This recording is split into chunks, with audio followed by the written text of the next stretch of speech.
شیر عالم اور بشیر کو ایک ماہ تک امریکہ اور وہاں موجود سوامی مہاراج کے آشرم سے متعلق ہر طرح کی معلومات بہم پہنچائی گئی تھی۔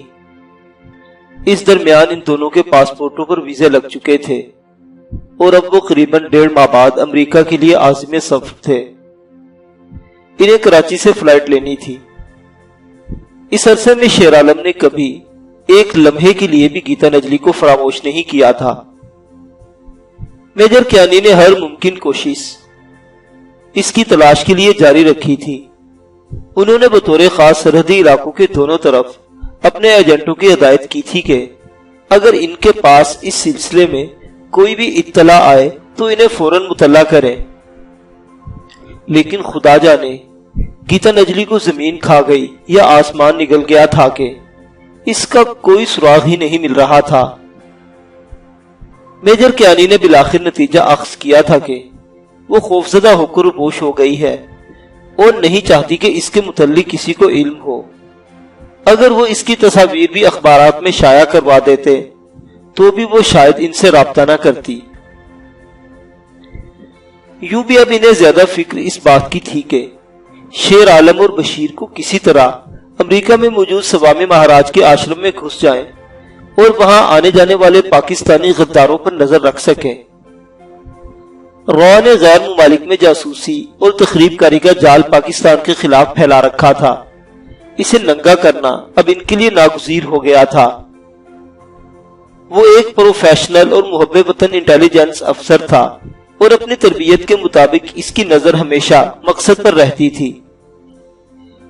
اب جو شیر عالم اور بشیر اپنے مشن کے لیے جا رہے تھے، ان کی شکلیں آج سے 4-5 ماہ پہلے والے شیر عالم اور بشیر سے بالکل مختلف تھی۔ اس 1.5 مہینے کے دوران ان پر خاصی محنت کی گئی تھی۔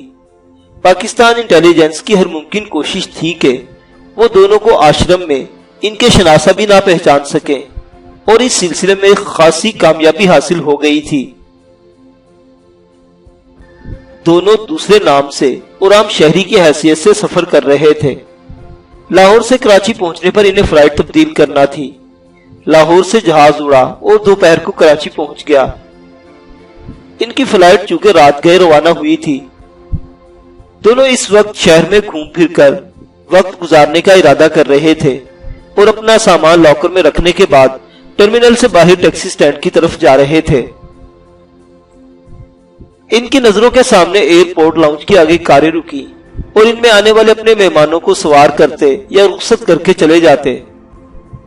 اچانک ہی ایک شاندار اور قیمتی کار نے دونوں کی توجہ اپنی طرف مبذول کر لی۔ اس کار سے زیادہ ان کی دلچسپی اس کے سواروں میں تھی۔ شیر عالم نے دیکھا پچھلی سیٹ سے ایک خوبصورت نوجوان اتر کر باہر آیا اور اس نے بڑے احترام سے اپنے ہمسفر کے لیے دروازہ کھول دیا۔ اس نوجوان کی ساتھی عورت کے وہاں موجود بہت سے لوگوں کو مبہوت کر کے رکھ دیا تھا۔ اس نے نیلے رنگ کی ساڑی پہن رکھی تھی۔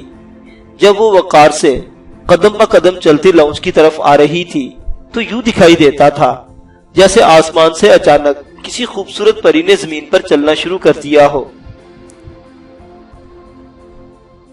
شیر عالم کو بچپن میں پڑھی پریوں کی کہانیاں یاد آ گئیں اور اسے یوں لگا جیسے اس کے بچپن کا کوئی خواب زندہ ہو گیا ہو۔ وہ ایئرپورٹ کے لاؤنج میں آ گئی تھی۔ یہ پری کسی اور کی نہیں، اس کے خوابوں کی ملکہ تھی۔ یہ اس کی گیتا نجلی تھی، جس کے بدن میں سنگیت کے سارے سر سما گئے تھے، جس کی ہر ادا سے سر اور لے کے ساگر بہتے تھے، جس نے شیر عالم کے ساتھ اپنی زندگی کا سب سے زیادہ بھیانک سفر طے کیا تھا، جس نے عذرا کا نام دے کر اس کی کھوئی ہوئی شناخت واپس لوٹا دی تھی۔ لیکن یہ عذرا اب اس کی نہیں رہی تھی۔ وہ بھیانک تجربہ، وہ ڈراؤنا خواب، وہ خواب جس میں ایک خوبصورت دنیا میں سفر کرتے کرتے اچانک دونوں خوفناک جن کے شکنجے میں پھنس گئے تھے، اور وہ خطرناک جن گیتا نجلی کو اس سے چھین کر لے گیا تھا۔ اس جن نے اپنی ایک ہی جادو کی پھونک سے ان دونوں کو اڑا کر الگ الگ دنیاؤں میں پھینک دیا تھا۔ یہ تھی گیتا نجلی کی دنیا، قیمتی کار، قیمتی لباس اور گلے میں نگینوں سے جڑا خوبصورت لاکٹ۔ ایک خوبصورت اور باوقار نوجوان کا ساتھ، شاید اس کا شوہر ہوگا، شیر عالم نے سوچا۔ اگر یہ نوجوان گیتا نجلی کا شوہر ہے تو اس کا مطلب یہی تھا کہ قدرت نے اسے بہترین انعام سے نوازا ہے۔ اس کی ساری زندگی کی تپسیا راس آ گئی۔ قدرت نے اس کی جھولی میں پھل ڈال دیا تھا کہ اب شیرنیاں اس کے رنگ رنگ میں سما گئی تھی۔ واقعی تم اسی انعام کے لائق تھی گیتا نجلی۔ قدرت کا فیصلہ کبھی غلط نہیں ہوا کرتا۔ یقیناً تم اس قابل تھی، شاید اس لیے قدرت نے تمہیں مجھ سے الگ کر دیا تھا۔ گیتا نجلی، میری تلاش کا سفر مکمل ہوا۔ میں نے تمہیں ڈھونڈ لیا، مجھے علم ہو گیا، میری محنت سفل ہو گئی۔ مجھے احساس ہو گیا کہ میں کبھی تمہارا ہم منصب نہیں تھا۔ شاید قدرت نے تمہیں اس خوبصورت اور باوقار نوجوان تک پہنچانے کے لیے میرا وسیلہ تلاش کیا تھا۔ آج سے پہلے میں یہی کوریئر کا فریضہ انجام دیتا آیا ہوں۔ اب بھی قدرت نے مجھ سے یہی کام لیا۔ خدا کا شکر ہے گیتا نجلی، تم باحفاظت اپنوں تک پہنچ گئی۔ خدا کا شکر ہے اس نے امانت کو اس کے حقداروں تک پہنچا دیا۔ اس نے دل ہی دل میں کہا۔ گیتا نجلی اس نوجوان کے پہلو میں چل رہی تھی۔ دونوں شاید اپنے کسی مہمان کو لینے آئے تھے اور اب اس سمجھ جا رہے تھے جہاں سے فلائٹ سے آنے والے مسافر برآمد ہوتے تھے۔ نوجوان شاید اس شہر کی کوئی جانی پہچانی شخصیت تھا، کیونکہ شیر عالم نے اب تک کئی ہاتھ سے اسے دیکھ کر ماتھے کو چھوتے دیکھا تھا۔ اس کے لیے یہاں موجود بہت سے لوگوں کے دلوں میں بے حد احترام موجود تھا۔ سب اسے تعظیم دے رہے تھے۔ شیر عالم کے آگے چلنے والے ایک شخص نے، جو شاید مقامی انتظامیہ کا کوئی آفیسر تھا، اس کی شکل پر نظر پڑتے ہی خان صاحب کا نعرہ لگاتا، آگے قدم بڑھاتا اور احترام سے ان سے ہاتھ ملا کر واپس آ گیا۔ دونوں اپنے مسافر ساتھی کے منتظر تھے۔ اس درمیان شیر عالم اور بشیر دونوں ہی لاؤنج میں لگے لوہے کے جنگلے کے سہارا لیے ٹکٹکی باندھے دیکھتے رہے۔ بشیر بھی شاید شیر عالم کی طرح تذبذب کا شکار دکھائی دے رہا تھا۔ اسی اثناء میں انہوں نے ایک بزرگ خاتون کے ساتھ انہیں واپس لوٹتے دیکھا، جس کے ہاتھ میں پکڑا چھوٹا سا بیگ کسی اور نے احتراماً پکڑ لیا تھا۔ تینوں آپس میں بے تکلفی سے باتیں کر رہے تھے۔ اس درمیان بزرگ خاتون نے گیتا نجلی کا ہاتھ پکڑے رکھا۔ اس کی آنکھوں اور چہرے پر گیتا نجلی کے لیے شفقت کا بے پایاں سمندر ٹھاٹھے مار رہا تھا۔ اپنی کار تک چھوڑنے کے لیے بہت سے لوگ جلوس کی شکل میں احتراماً ان کے پیچھے پیچھے چلتے آتے تھے۔ کار کا دروازہ باوردی شوفر نے کھولا۔ بزرگ خاتون گیتا نجلی کے ساتھ پچھلی سیٹ پر بیٹھنے لگی تو اچانک ہی بشیر نے یوں قدم اٹھایا جیسے اب تک زمین کے ساتھ کسی نے جادو سے اس کا پاؤں جکڑ دیا ہو اور اب اچانک اسے رہائی مل گئی ہو۔ اس نے چاہا کہ آگے بڑھ کر گیتا نجلی کو آواز دے کر اپنی طرف متوجہ کرے، لیکن شیر عالم کے مضبوط ہاتھ کی گرفت نے اسے ناکام بتا دیا۔ اس نے بشیر کے کندھے پر ہاتھ رکھ کر اسے آگے بڑھنے سے روک دیا۔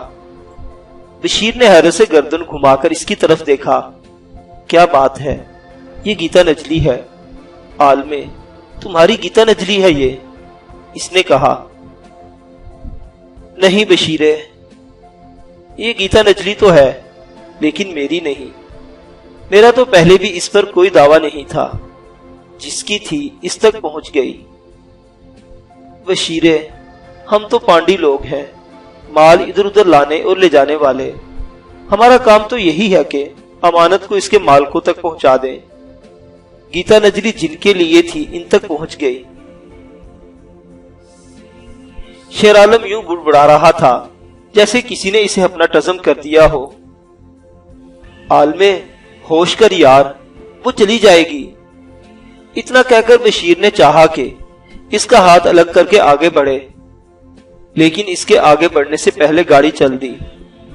دیکھتے ہی دیکھتے ان کی نظروں سے اوجھل ہو گئی۔ عالمے، یہ تو نے کیا کر دیا یار؟ یار، مہینے سے ہم گیتا نجلی کے لیے پاگل ہو رہے تھے، دکھائی دی ہے تو نے۔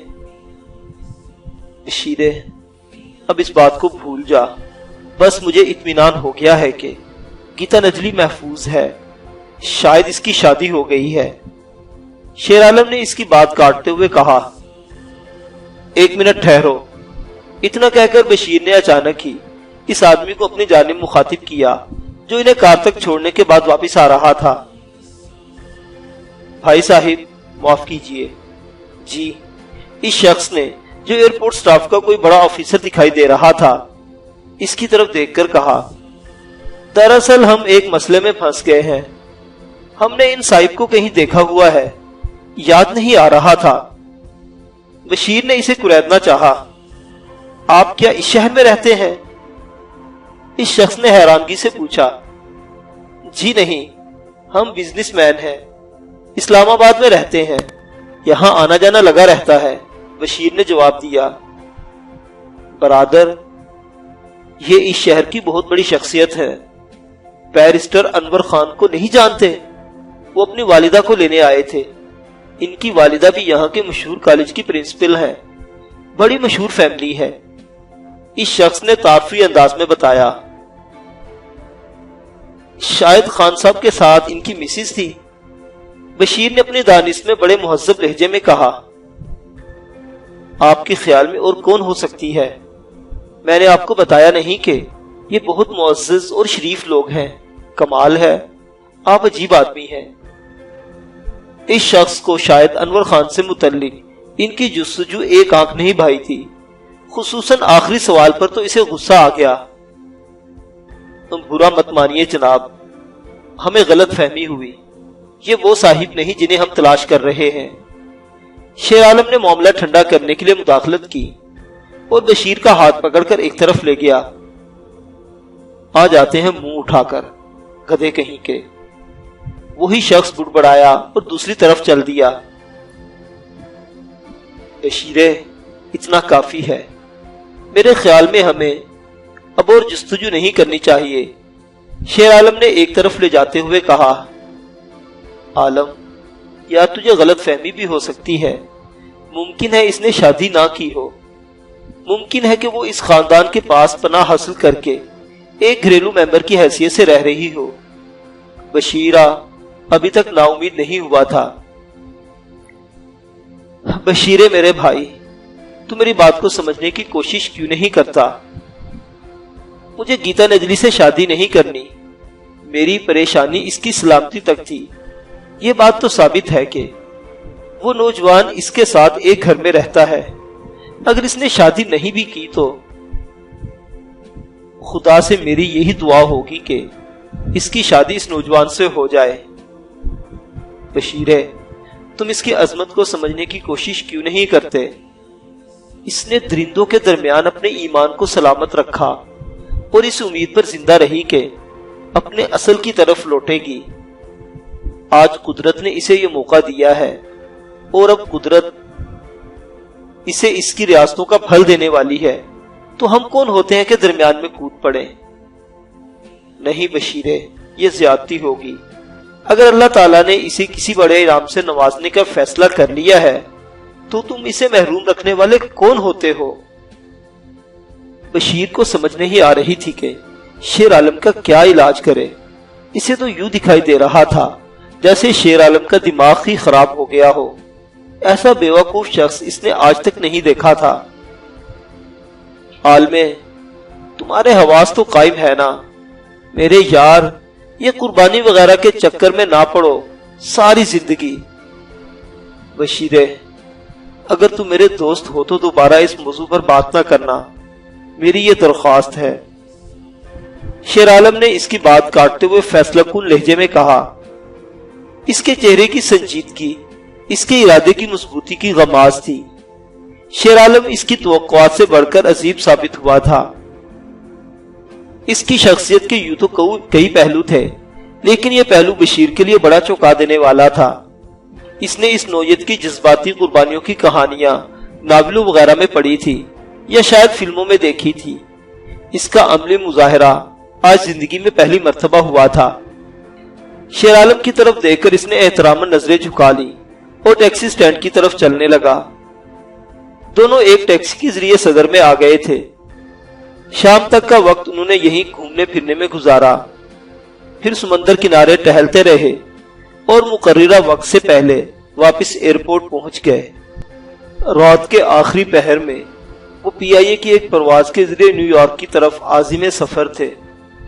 بشیر نے محسوس کیا تھا کہ اس درمیان شیر عالم نے گیتا نجلی یا اپنے ماضی کے حوالے سے کوئی بات نہیں کی تھی، لیکن بظاہر نارمل دکھائی دینے والے اس کے جگری یار کے اندر کیا کیا طوفان جنم لے رہے تھے، اور اپنے جذبات کے جوار بھاٹا میں بہنے کے باوجود اس نے کمال ضبط سے خود پر قابو پائے رکھا۔ اس مرحلے پر اپنے دوست کے سامنے کسی بھی جذباتی کمزوری کا مظاہرہ کر کے خود اپنی نظروں میں گرنا نہیں چاہتا تھا۔ اب تو بشیر کو یقین ہونے لگا تھا کہ شیر عالم نے کوئی جذباتی فیصلہ نہیں کیا تھا، بلکہ بہت سوچ سمجھ کر فیصلہ کیا تھا اور اب اس پر قائم بھی تھا۔ ان کے ساتھ مختصر سا سامان تھا۔ نیو یارک پر انہیں لینے کے لیے ان کے میزبان موجود تھے۔ دونوں کو اس بات کا اطمینان تھا کہ وہ ایک بڑے عظیم مقصد کے لیے امریکہ کی طرف محو سفر تھے۔ جہاز کی کھڑکیوں سے باہر کا منظر بڑا بھلا دکھائی دے رہا تھا۔ آسمان پر اتنے زیادہ ستارے اور ایسا بھرپور چاند انہوں نے زندگی میں شاید پہلی مرتبہ دیکھا تھا۔ جہاز تاروں بھرے آسمان کے درمیان تیرتا چلا جا رہا تھا۔